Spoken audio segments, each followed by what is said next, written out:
You are listening to the best of Talk to Me on uncontrollednoise.com. Make sure to tune in each Thursday night, 8 p.m. Eastern, 5 p.m. Pacific, to uncontrollednoise.com for 2 hours of the best conversation and metal on the internet. Hello, Jason, Bakko. Hey, what's up, Toomey? Do you prefer Bakko or Jason or? My old roommate had loved to share a story of me doing karaoke, and the guy announced to me it's either Bakko or Bakko. You're like, no, it's none of the above. Thank you. But my roommate called me both of those for about a year. So. Well, Bakos is always funny because they're delicious, and well, cool, man. Well, I've got a couple of I've realized the other day. I have like 220 episodes of Talk to Me, 0 Kiss episodes. I've never had a Kiss episode. Oh yeah. So I pulled up. And you name your show after a Kiss song. You know, it's funny is I didn't even realize it until Kirk from Crowbar came on, and he said, "Talk to me like the Kiss song." And I was like, you know what? I don't think I followed that era of Kiss. Yeah, that's not a lot of people did. Actually, before we dive into this Kiss news we have here, let's talk a little bit about your painstakingly long ranking every Kiss song. Oh, you can find that on decibelgeek.com. I took on the task. I started back in November because I knew it was going to take some time and I wouldn't be able to just knuckle down and power through it in one session. But yeah, I ranked. I came up with 219. I'm sure somebody's going to correct me on my number. I missed a song here or there. But part 1 is out now, and it'll every Tuesday for the next few weeks. It'll come out in 4 total parts. But yeah, I start from the worst and work my way up to what I deem as a self-appointed Kiss expert to be the best. There were a few on your list that were kind of shocking that they were so low. I thought Beth was kind of low. Really? As a kid, I remember not really understanding that song. And I thought that you, being a musician, would actually kind of understand it a little bit more and almost kind of relate to it. And so you kind of, with your lady there, you're like, I'm sorry, I can't come home, but me and the boys are playing. As a kid, I'm like, you're a rock star, you can do whatever you want. And then you realize when you get older that you're basically like you're stuck in the studio doing nothing. And then all of a sudden you're doing something, and you're like, I have no idea what time I'm getting home, babe. So it's yeah, no. I understand the message and can relate to that. But again, as someone who's been into Kiss since about a year after that song came out, I can tell you unequivocally, and any Kiss fan that denies this is just lying. When you tell most people who don't care as much as guys like me that that's a Kiss song, they are shocked. So to me, it doesn't even really count. It's kind of schlocky, overproduced, yacht rock. I don't know. So what was your process to get these songs together? Did you kind of go album by album and then start, rank the album and then go from there? Or did you just get a master list together and kind of start laddering them, like putting this song above that one and this song under that one, and this is what you ended up with? I literally did it the way you said at the beginning. I basically went from the first record all the way through. And what I did is I took the 10 songs on the debut record and then I ranked them. And then I would take I would start placing songs from every record after that.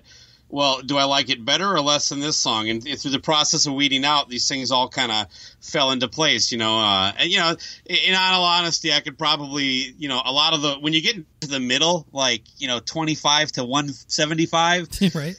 There's probably, a lot there that I could probably go a lot of ways. But, the first one is all the stuff I deemed the worst. And it was fun to see some of the comments and see people like split hairs over like, how can you put Boomerang, higher than, right. Beth? Or it's like, you understand, you're kind of splitting hairs over the worst stuff, and that, and a couple people didn't, take time to read anything I wrote at the beginning because I got called I'm just some 17-year-old loser in my basement. I've been listening to this band for almost 40 years of my life. I think I've at least earned the opinion, even if you disagree with it. But it's a lot of fun, and I enjoyed actually making it. Otherwise, I wouldn't have done it. And I don't mind that people are critical of it, and I of course expected it. So well, people love lists and they love to hate, and no matter it's one of those things like no matter what you do, it's going to be wrong. They all have their personal favorites. I thought Cold Gin was a little bit low, but that's just like just a jam. Every time you hear it, a lot of bands cover it. I knew that one would probably piss a lot of people off because I did have that pretty low on the list. I can't remember the exact number, but I think it's the live version's a little more fun. But yeah, just not a great song if you ask me. But I was actually when I was trying to think of like the worst Kiss song. Before I saw your list, I saw that you did the list, and I was thinking to myself, what's the worst Kiss song to me? And it's that, and then She Kissed Me cover or whatever it is. I'm like, oh, God, that is the worst.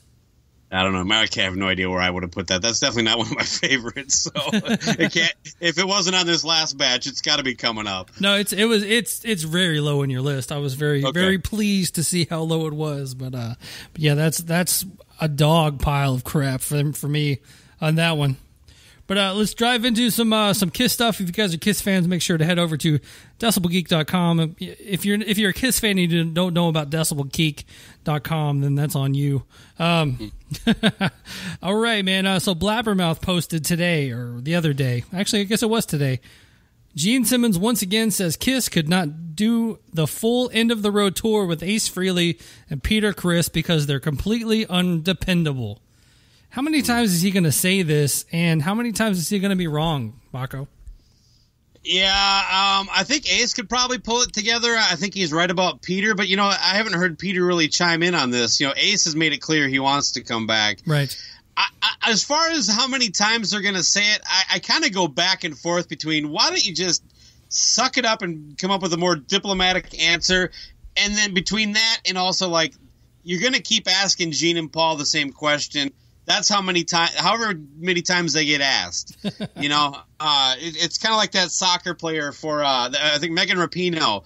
Everybody's shredding her. It's like, you haven't won anything yet, and you're saying you won't go to the White House. No, she was asked if they won it, would she go to the White House? Right.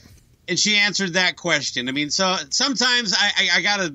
You got to cut them a little bit of slack because it's not like they're just starting every interview with a dialogue of tearing into these guys. But at the same time, I would like to think that maybe they could come up with a more diplomatic way of saying it. You know what I mean? So, yeah, the quote here is they were as important as any one of us in the early days of the band, and they've both been invited to come on stage at some point in the tour.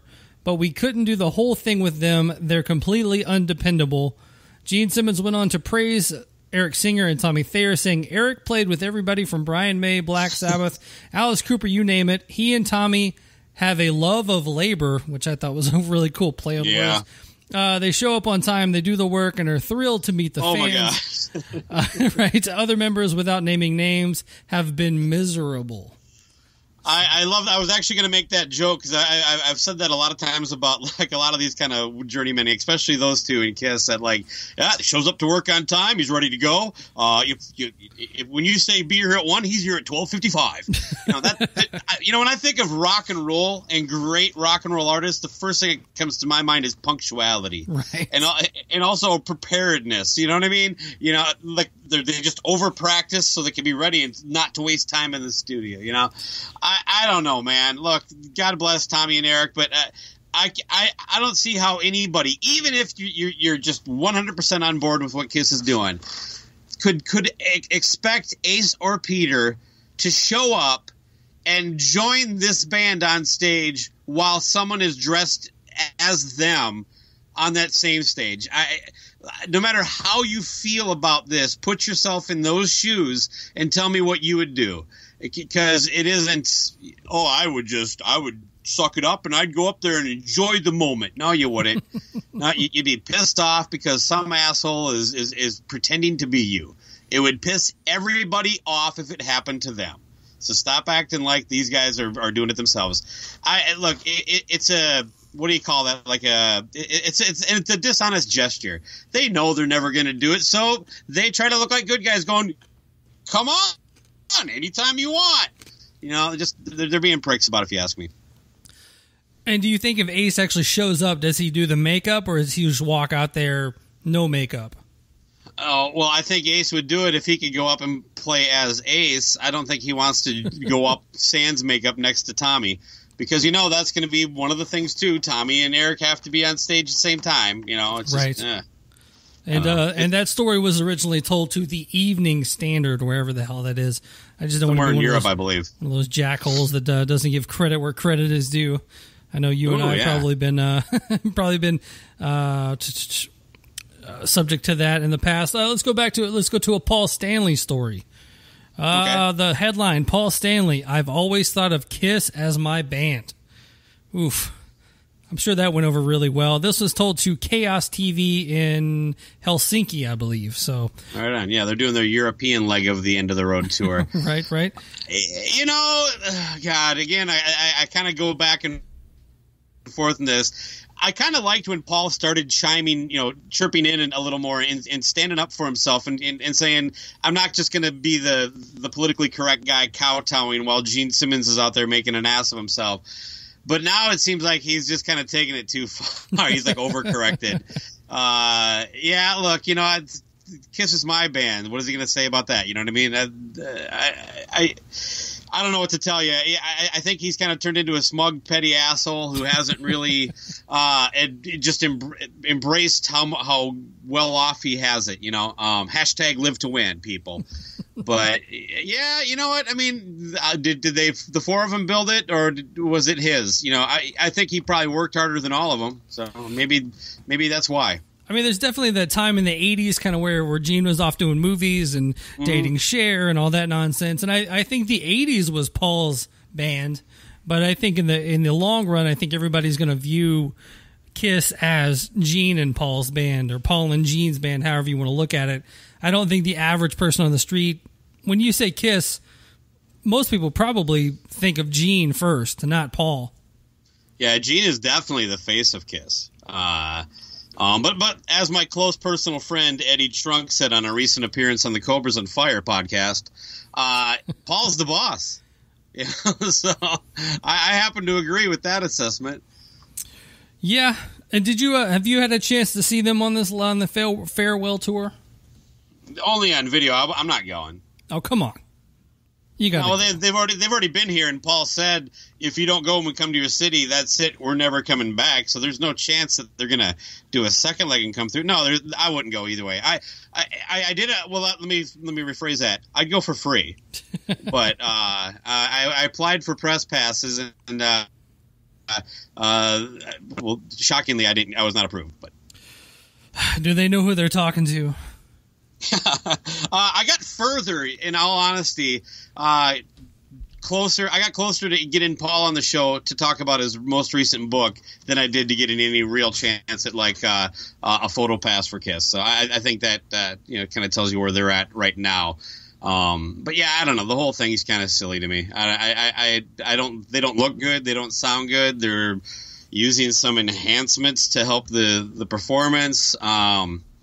It's just, look, I got my farewell tour. I'm not bitter about it. You know what I mean? I loved it. They want to carry on, so be it. But I got what I needed. I enjoyed it. I took the kids and had a lot of fun. The set list was fine with me. It was very all the hits. And plus War Machine, things like that. I actually agree with that. Real quick, I'll chime in. I think the set list is fine. I know a lot of people have nitpicked all their set lists over the years. This is okay.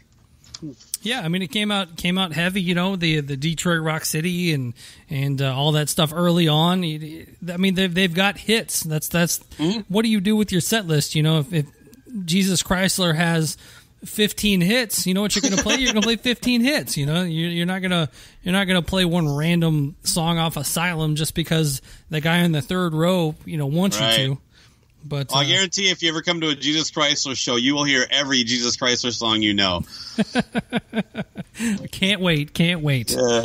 When you guys go on your farewell tour, let me know.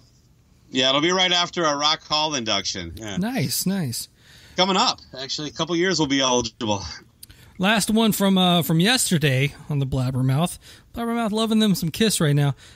Gene Simmons has defended Kiss over high prices of the tickets to the band's End of the Road tour.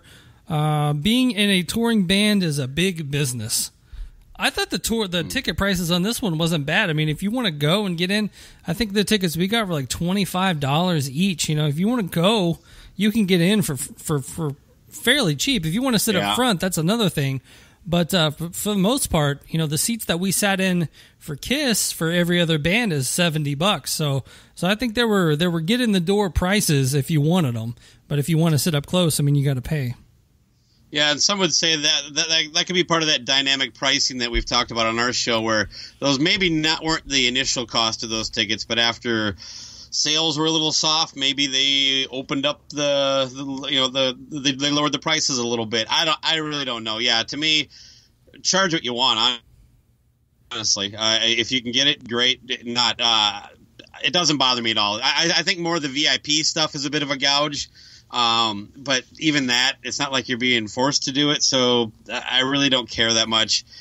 I agree with what you said. I think comparably speaking, if you're looking at competitive tours, they're right in the ballpark of probably what an average show would cost. So I don't know that they would be gouging. I don't know that their prices are outrageous. I do know these are expensive things to put on and all that stuff. But that said, I'd rather the focus be on ticket prices being what they're advertised as. You know, I mean, just like they can charge what they want, Ticketmaster or whatever ticket broker can charge whatever they want in fees, but that has to be included in the price you say these things are. That can't be after you've logged in, done all this stuff. No, up front. I just don't even give me the fucking breakdown. I don't want to see the ticket price and 4 fee surcharges. Just give me one price.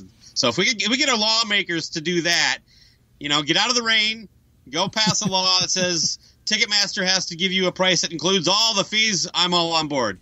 And also, in case you didn't hear to me, any beer over $7 includes a tip from now on. I've heard about that. Yes, I have. Rant over. Rant over is right. Gene says to the Financial Times, I like that the Financial Times and Helsinki TV, everything's getting these great interviews. But unless you're willing to live in your mother's basement and have a job and do music as a hobby, which is wonderful, being in a touring band is big business. You'll see a show out there that is as good or better than anything else. If you've got one guy with an acoustic guitar, you can charge less. We've got 60 people on the crew and 20 trucks, and who knows how many buses and a jet. The standard VIP package for the End of the Road costs $1,000. That includes a photo op, a lithograph, a $100 merchandise voucher, a laminate, a private venue entrance, and access to, I like this one, access to crowd-free merchandise shopping. The very limited Ultimate Kiss Army Experience. What a perk. Right, I love it. Like, you can spend your money without any issues over here, Bakko. Ultimate Kiss Army Experience Package, which runs for $5,000, includes a private backstage meet and greet, photo opportunity with the band, and the opportunity to watch the whole show from the pit. No fans have ever had access to the pit. It also includes a backstage tour with your personal Kiss concierge. I wonder if that's Keith LaRue. Including access to areas that only the band and limited crew members can visit, beginning by stepping foot on the holy ground that is the Kiss stage. Those purchasing the package can also sit on in quotations, Eric Singer's drum stool at his drum kit and stand at Paul Stanley, Gene Simmons, and Tommy Thayer's microphones. They can also hold Stanley's cracked mirror guitar, Simmons' axe bass, and Thayer's signature Epiphone guitar. In addition, that guy has a signature guitar. Come on. In addition, they can visit the band's wardrobe, where they can be seen, where they can see the band's outfits up close and try on the real Kiss boots. Along the way, we'll visit all areas of the Kiss production, and you'll meet many members of the Kiss crew that keeps the Kiss machine going strong. So there you go.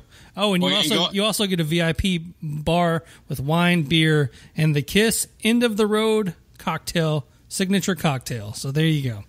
Is that a cash bar? Right, yeah. Make sure like cash bar, credit, PayPal, Google Pay, Kiss coin, Bitcoin, you know.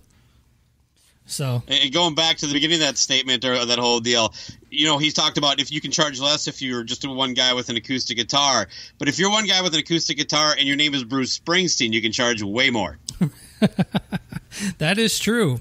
Or his idols, Paul McCartney. I'm sure if Paul went out with an acoustic guitar, it's not, you know, spend $1 bazillion to see something like that. But you know, it's with Kiss. I mean, you're gonna get all that, man. And they don't get a lot of. They haven't earned the benefit of a doubt for, you know, being kind to their fans. You know, if financially, you know what I mean. They've basically. They have a reputation that they've earned, and if people, you know, want to give them shit for charging too much or selling anything, they got to live with it, you know. And it sounds like they can. So, I agree, and I think that the photo that you get, that Kiss photo that you've seen 1,000 times, and I've seen 1,000 times, that you know, they just kind of herd you in, and there's your photo, boom, get out of here. Yeah, it's definitely not worth $1,000 to me. And me either, and look at those two. And I remember there was like a thread of them, maybe in the Kiss room or someplace like that. And the band looked like the last thing they wanted to do was be in a picture with you. You have every fan there going, "Fuck yeah!" And like Gene is looking at his watch. Eric Singer is like wishing he was like eating somewhere, and Paul looks dead. It's just, I don't know. You know, for $1,000, you better look excited. That's all I gotta say. But yeah. I don't know that I would pay to get a picture with anybody, honestly, except for maybe you, Toomey. Yeah, well, you know, and that will come up at August 10th at the Rock and Pod Expo. How much you charging for photos? Well, I was about to say the Toomey and Bakko package is only $2,000, so, and that'll give you private VIP to our hotel room. That'll give you access to my camo shorts. You can try them on if you want to. And, you know, you can kind of sift through my bag if you'd like. And, you know, you can dig around in Bakko's Coors Light box and see if he's dropped anything in there for you. You can pack my bag for when I have to leave. I'll let you do that for free. Exactly. Yeah. And that'll actually get you private access to a crowd-free merchandise area where you can get jerk socks and Shoney wipes and Talk To Me T-shirts and buttons and stickers and all that good stuff. I'll give the listeners a Cobra hack.